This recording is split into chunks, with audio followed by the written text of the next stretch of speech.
Și atunci ce se întâmplă? Deschidem dulapul, deschidem șifonierul, ne uităm în el și zicem, păi da, e plin, dar chiar n-am cu ce să mă îmbrac. Pentru că m-am îngrășat sau poate am slăbit.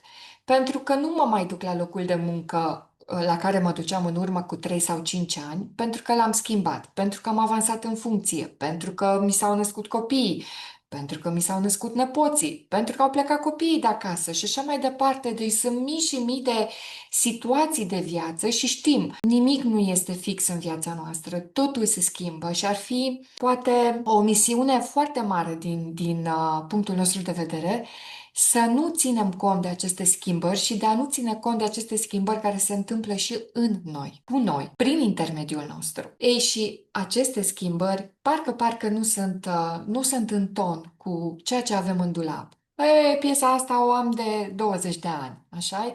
E posibil să fie o piesă versatilă și vintage care într-adevăr te avantajează, dar oare acele piese pe care le ai tu acum în șifonier reflectă cine ești tu cu adevărat? Sunt într-adevăr acele piese, unele care pot fi cartea ta de vizită și vorbesc despre tine în felul în care arăți tu?